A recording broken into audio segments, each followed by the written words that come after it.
Assalamualaikum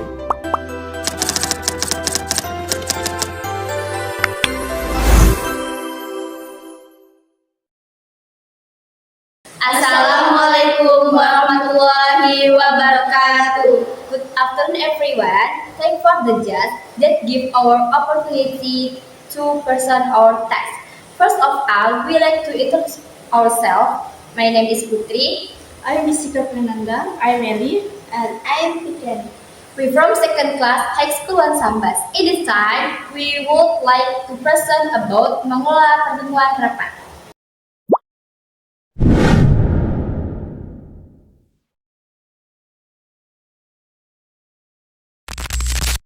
Apa itu rapat? Rapat merupakan pertemuan dua orang atau lebih untuk membahas, mendiskusikan, dan mengambil keputusan terhadap suatu masalah tertentu.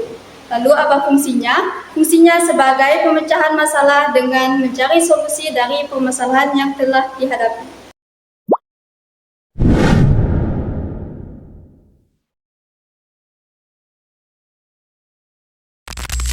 Jenis rapat yang pertama menurut tujuannya.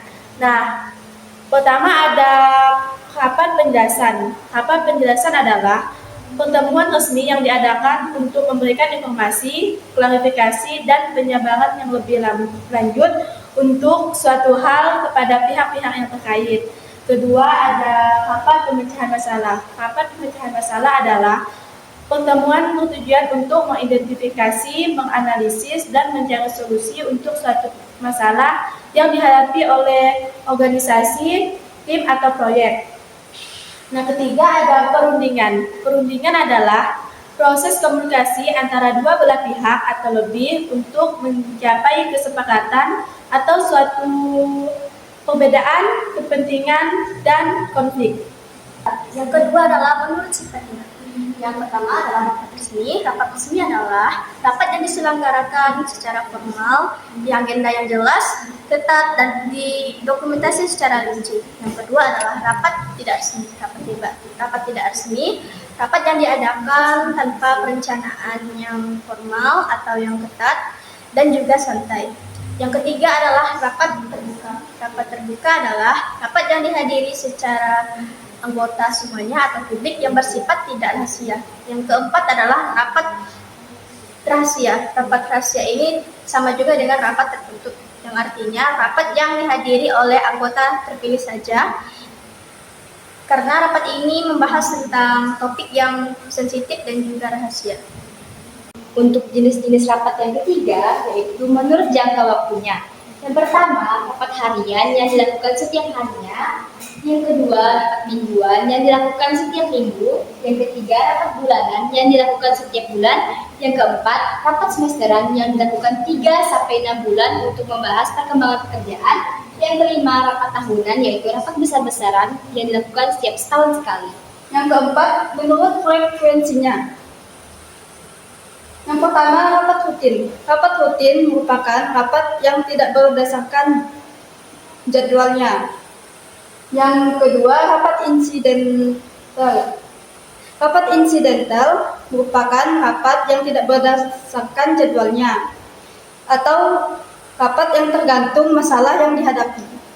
Selanjutnya ada syarat-syarat rapat yang baik. Yang pertama, suasana terbuka. Yang kedua, tidak ada monopoli. Yang ketiga, partisipasi aktif dari peserta rapat. Yang keempat, bimbingan dan pengawasan dari pimpinan. Yang kelima, perdebatan berdasarkan argumentasi, bukan emosi. Dan yang keenam, pertanyaan singkat dan jelas. Pengendalian rapat. Yang pertama adalah pengendalian bebas terbatas. Yang kedua, pengendalian secara ketat. Dan yang ketiga adalah pengendalian gabungan bebas terbatas. Perencanaan dan persiapan rapat. Ada beberapa prinsip dasar yang bisa dijadikan pedoman dalam persiapan rapat, yaitu 5W1H. What, why, who, where, when, and how.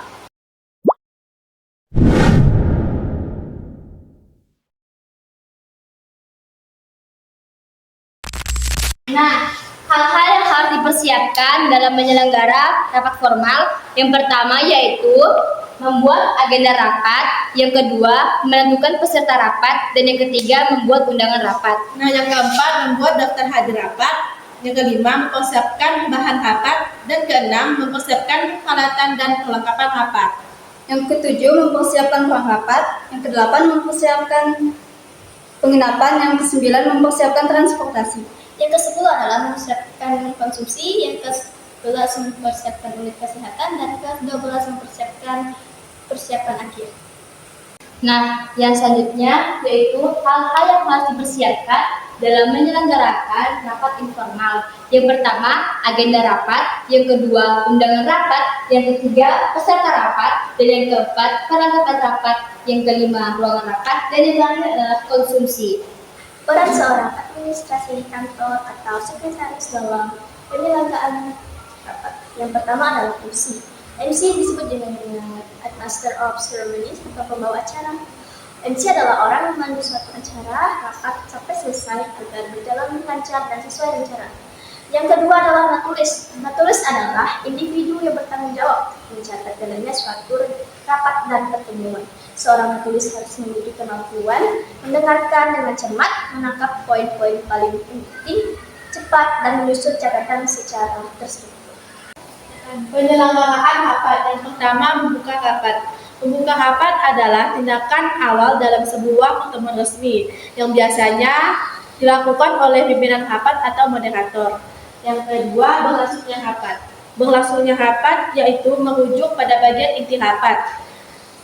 Dan ketiga, menutup rapat. Menutup rapat bagian dari akhir rapat di mana pimpinan menyampaikan suatu kesimpulan atau ucapan. If that's all, we would like to say thank you for the attention. Good afternoon. Wassalamualaikum warahmatullahi wabarakatuh.